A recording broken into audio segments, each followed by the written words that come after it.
बहुत खुशी हो रही है जी। और जर्नी भी एज ए स्पोर्ट पर्सन मैं कहूँ तो काफ़ी उतार चढ़ाव रहते ही हैं, लेकिन सारा कुछ जो पूरे इलाके की जो गवर्नमेंट की सपोर्ट के साथ साथ सारा कुछ अच्छा हो जाता है। जैसे लगातार खेलता रहूँ मैं स्पोर्ट की वजह से मेडल जीतता रहूँ और मुझे एज ए रिवार्ड मुझे अवार्ड भी मिल रहे हैं, तो बहुत खुशी हो रही है। सर्कमस्टेंसेज की बात की जाए, किस तरह के सर्कमस्टेंसेज से आपको जूझना पड़ा और यहाँ तक पहुँचने के लिए किन किन परिस्थितियों का सामना करना जी देखिए, सर्कमस्टांसेस जैसे एक खिलाड़ी के तौर पर सबसे पहले जो चीज़ें आड़े आती हैं वो फाइनेंस।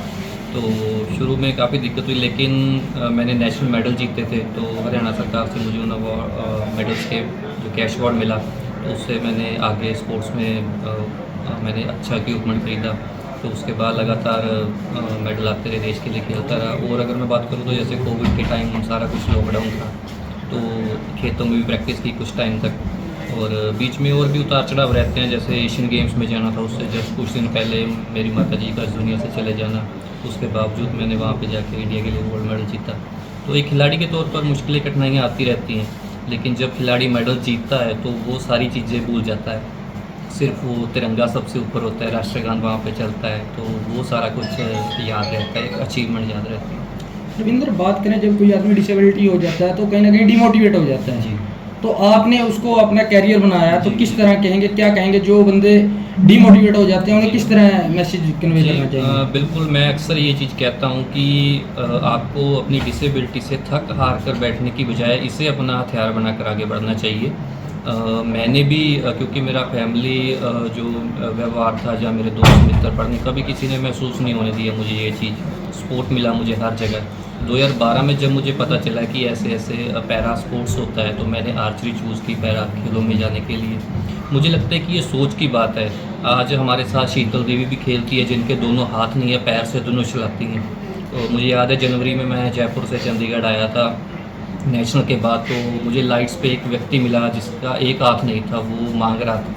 तो वहाँ पे मुझे बैठे हुए गाड़ी में बैठे हुए एहसास हुआ कि ये सोच की बात है कि एक तरफ शीतल देवी जिसके दोनों हाथ नहीं है, वो इंडिया के लिए खेल रही है, मेडल जीत रही है, और एक तरफ ऐसे लोग। तो मुझे लगता है कि ये सोच की बात है। अगर आप अपनी डिसेबिलिटी को ही अपना हथियार बनाकर अपना कैरियर में आगे बढ़ते हैं, तो निश्चित तौर पर आप बुलंदियों को पाते हैं। रविंद्र, बात करें एक शॉर्ट टाइम में आपने बहुत अच्छी अचीवमेंट की, एक छोटे से शहर से निकल कर जी राष्ट्रीय अंतर्राष्ट्रीय स्तर पर इंडिया का नाम रोशन किया, जी तो क्या कहेंगे?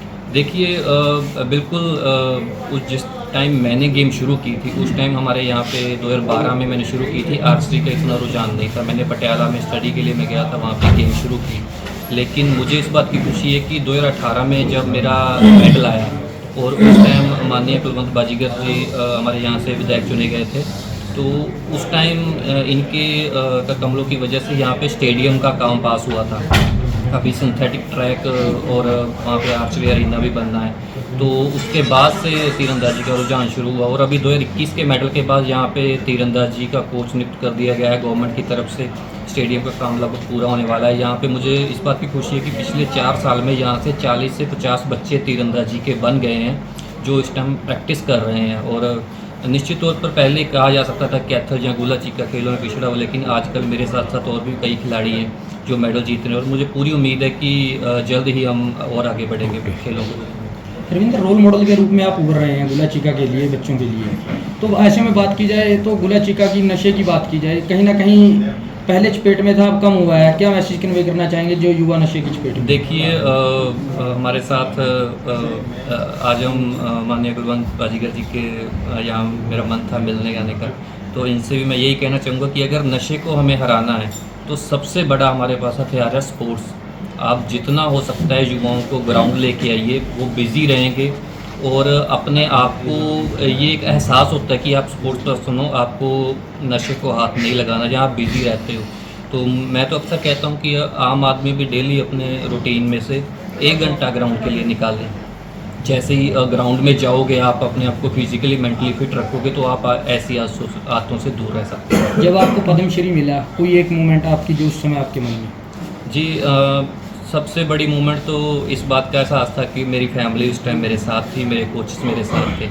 क्योंकि 2021 में अर्जुन अवार्ड मिला, किन्हीं कारणों की वजह से वो नहीं जा पाए थे। इस बार मेरे साथ मेरी मिसेज, मेरे फादर साहब, मेरे दोनों कोचेस मेरे साथ थे, और उससे भी बड़ा एहसास कि जब अनाउंस हुआ था अवार्ड 26 जनवरी तो माननीय कुलवंत बाजीगर जी का मुझे फ़ोन आया। मैं दिल्ली में उस टाइम 26 जनवरी के कार्यक्रम के लिए हरियाणा की झांकी का हिस्सा बनना था, तो सर ने मुझे बधाई दी, अवार्ड मिला। और मुझे इस बात की खुशी होती है कि जब भी मेडल जीतता हूँ तो ये एहसास याद रहता है कि सर हमेशा मेरी हौसला अफजाई के लिए वहाँ पे पहुँचते हैं। अगर मैं पेरिस की बात करूँ, उसके बाद मेडल आया, तब भी सबसे बड़ी याद एक है 2018 में पैरा एशियन गेम्स के टाइम पे, जब सर एयरपोर्ट पहुँचे थे। उस टाइम हमारे यहाँ से विधायक थे, और एक विधायक के लिए खिलाड़ी को रिसीव करने के लिए एयरपोर्ट जाना बहुत बड़ी बात है। और जैसे ही हम मेडल जीतते हैं, माननीय प्रधानमंत्री जी का फ़ोन आता है, तो सर भी अक्सर फ़ोन पे बधाई देते हैं, समय समय पर हौसला अफजाई करते रहते हैं। इसके लिए मैं सर का भी धन्यवाद करूँगा, क्योंकि प्रशासन भी घर पे कई बार आता रहता है, मेडल जीतते हैं। और दूसरा धन्यवाद कि हमारी जो सड़क थी 2018 में भी सर के कमलों की वजह से वो इन्होंने प्रयास किए, वो बनाई गई थी। और अब भी कुछ दिन पहले मेरी सर से बात हुई, तो उन्होंने कहा था कि जब तुम अवार्ड लेने आओगे तो ये सड़क तुम्हें बनी मिलेगी। तो उसका काम कुछ दिन पहले पूरा हो गया है, तो इसके लिए मैं इनका भी धन्यवाद करना चाहूँगा। उम्मीद थी मुझे लगता है कि एक सपना हर कोई देखता है, लेकिन उस सपने को पूरा करने के लिए आप सीढ़ी दर सीढ़ी जब अपना प्लान करते हो, चढ़ते रहते हो, आप एकदम से शिखर की नहीं सोच सकते। आज मैं इस मुकाम तक हूँ तो मैं आगे की भी सोच रहा हूँ, लेकिन उसके लिए कई स्टेप्स हैं, मेहनत करनी पड़ेगी। जितनी मेहनत मैं पहले मेडलिस्ट बनने के लिए करता था, इस मुकाम तक रहने के लिए, इस मुकाम पर रहने के लिए मुझे और ज़्यादा मेहनत करनी पड़ेगी, और निश्चित तौर पर की हुई मेहनत सफल होती है। क्या चीकों के बच्चे के लिए आप कुछ? जी बिल्कुल, अभी हमारी कोशिश है कि मेरे इलाके में भी जो आसपास के कुछ गांव हैं, वहाँ पे हम ग्राउंड बनवाएं। उसके लिए सेंट्रल गवर्नमेंट की स्कीम भी होती है। देखिए, सरदार हरविंदर सिंह जी ने जो हमारे गुला चीका का मान सम्मान बढ़ाया है, इससे हमारे प्रदेश का ही नहीं पूरे हिंदुस्तान का मान सम्मान बढ़ता है। क्योंकि एक ओलंपिक में खेल के जीत के आना, इस बच्चे की हिम्मत इतनी थी कि मैं इस बात को मैं क्या कहूँ कि जो जिनके अंदर जुनून होता है, जिन्होंने अपने समाज के लिए कुछ करना है। क्योंकि एक लाइन में मैं बात पूरी करूँ, गरीब या आम परिवार में घर जन्म लेना, गरीब के घर जन्म लेना भी कोई पाप नहीं है, लेकिन गरीबी में मरना पाप है। हिम्मत करे तो हिम्मत करके कितना आगे बढ़ रहा है हमारा भाई।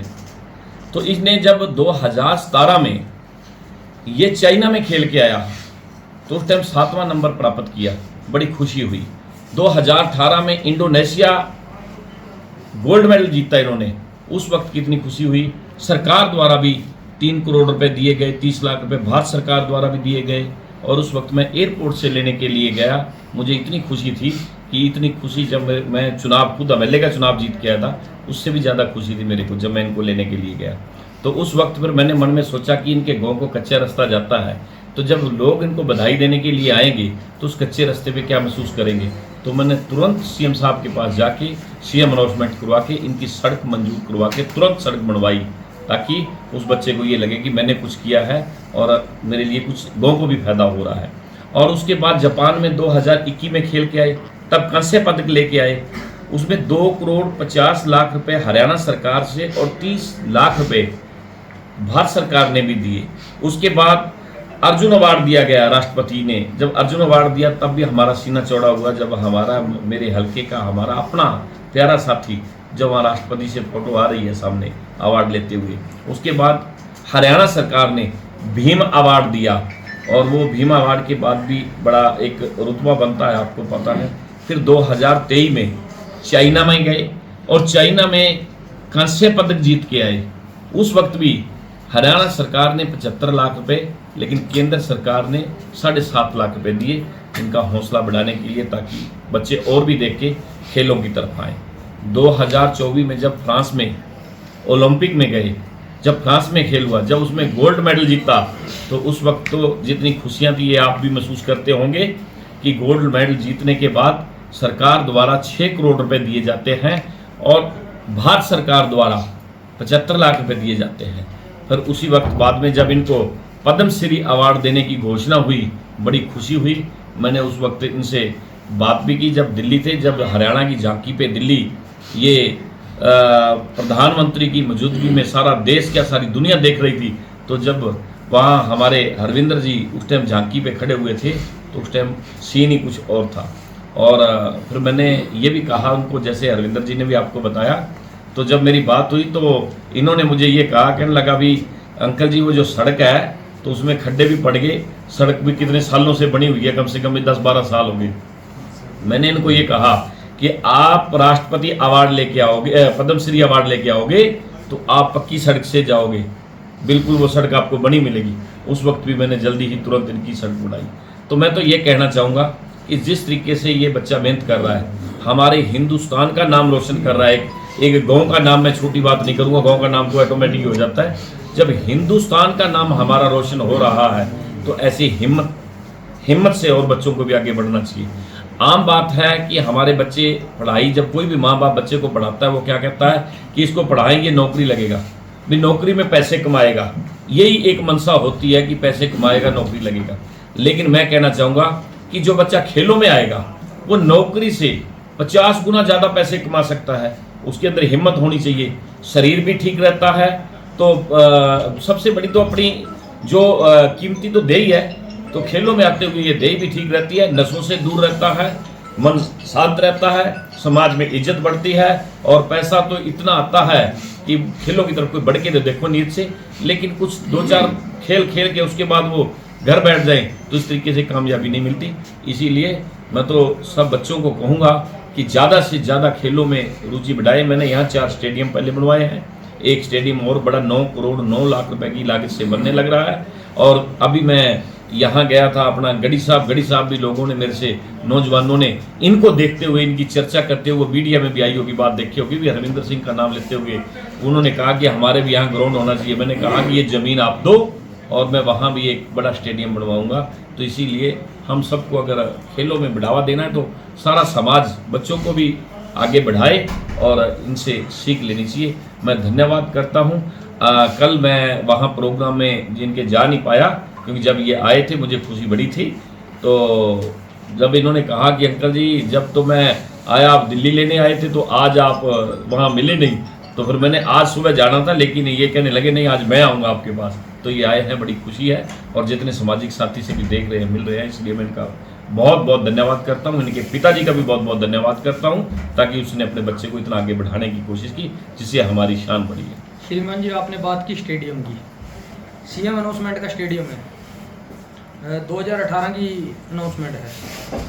7 साल बीत जाने के बाद भी ऐसे ही पड़ा, तो हरविंदर सिंह और कैसे निकले? देखिए, मेरे को 5 साल का मौका मिला विधायक बनने का। 2018 में मैं विधायक था। मैंने वो सीएम अनाउंसमेंट करवाई और सीएम अनाउंसमेंट करवा के वो काम शुरू करवाना था। तो जो परमात्मा को मंजूर था, मैं विधायक नहीं बन पाया। विधायक दूसरे यहाँ बन गए, ईश्वर सिंह जी, और वो फाइल ऐसे की ऐसे पड़ी रही, उन्होंने नहीं कुछ किया। और अब जब हमारी सरकार बनी है तो अब मैंने सोचा कि किसी के सहारे नहीं छोड़ना, तो वो मैं खुद उसको देखूंगा। इसीलिए वो मैं अब करवाने लग रहा हूँ और कुछ ही टाइम में आपको तैयार मिलेगा। काम चल रहा है, आप खुद मानोगे। बिल्कुल बिल्कुल, अभी काम चलवा रहे हैं। उसकी काम बंद था इसलिए तो मैं शुरुआत करवा रहा हूँ। अगर काम नहीं हो पाया तभी तो मैं करवा पाता हूँ। डेडलाइन कब तक की है? गाइडलाइन अभी 6 महीने के अंदर अंदर आपको तैयार करवा दूंगा। आप देखना, आपके सामने मैं करवाऊंगा।